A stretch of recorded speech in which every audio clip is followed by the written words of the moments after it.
কস্তুরী হলো মহামূল্যবান প্রাণীজ সুগন্ধি। এই ঘ্রাণকে বলা হয় যোজনগন্ধা। কথিত আছে কস্তুরীর এক তিল পরিমাণ কোনো বাড়িতে ফেললে বহু বছর সেখানে এর ঘ্রাণ স্থায়ী হয়। ৩,০০০ ভাগ নির্গন্ধ পদার্থের সঙ্গে এর ১ ভাগ মেশালেই সমস্ত পদার্থই সুবাসিত হয় কস্তুরীর ঘ্রাণে। জানলে অবাক হবেন, বর্তমান বাজার দরে কস্তুরীর দাম একই ওজনের স্বর্ণের প্রায় ৩ গুণ। তবে এই কস্তুরী কোথায় পাওয়া যায় এই সম্পর্কে জ্ঞান খুব কম মানুষেরই আছে। মূলত হরিণের নাভি থেকেই উৎপন্ন হয় কস্তুরী, তবে নারী নয়, পুরুষ হরিণের নাভিতে পাওয়া যায় এটি। এদের ইংরেজি নাম মাস্ক ডিয়ার। এই হরিণ হিমালয়ের পার্বত্য অঞ্চল, ইবেরিয়া, মঙ্গোলিয়া, নেপাল, কিরগিজস্তান এবং কোরিয়ায় বসবাস করে। এছাড়া পামের মালভূমির গ্রন্থি পর্বতমালায় তৃণভূমি সমৃদ্ধ উপত্যকায় এই হরিণ পাওয়া যায়। এই হরিণগুলো আকারে ছোট এবং দেখতে অত্যন্ত সুন্দর হয়। এদের পা অতি সরু, মাথা সুন্দর এবং চোখ চমৎকার উজ্জ্বল হয়।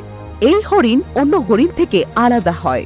অত্যন্ত শীতল পার্বত্য পরিবেশে বসবাস করায় এদের লোম সরু না হয়ে অত্যন্ত মোটা ও পালকের মতো হয়। কস্তুরী হরিণের ওপরের মাড়ি থেকে গজদন্তের মতো দুটি ছোট আকারের দাঁত বের হয়। এ ধরনের দাঁত সব প্রজাতির হরিণের ক্ষেত্রে দেখা যায় না। এই দাঁত দুটি দেখেই প্রধানত কস্তুরী মৃগ বা হরিণ শনাক্ত করা হয়। কস্তুরী সংগ্রহ ও এর ঘ্রাণের পেছনে লুকিয়ে আছে এক মর্মান্তিক সত্য। কস্তুরী হরিণের ১০ বছর বয়সে নাভির গ্রন্থি পরিপক্ক হয়।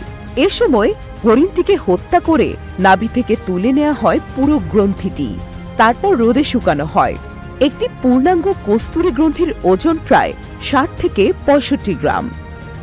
তবে মজার ব্যাপার হলো যে কস্তুরী হরিণের নাভিতে এই কোষের জন্ম, সে নিজেই তা উপলব্ধি করতে পারে না। তার নাকে যখন এই সুগন্ধ এসে লাগে তখন সে পাগলের মতো ছুটতে থাকে এই সুঘ্রাণের উৎসের সন্ধানে, অথচ সে বুঝতে পারে না যে সুঘ্রাণ আসছে নিজের দেহ থেকেই।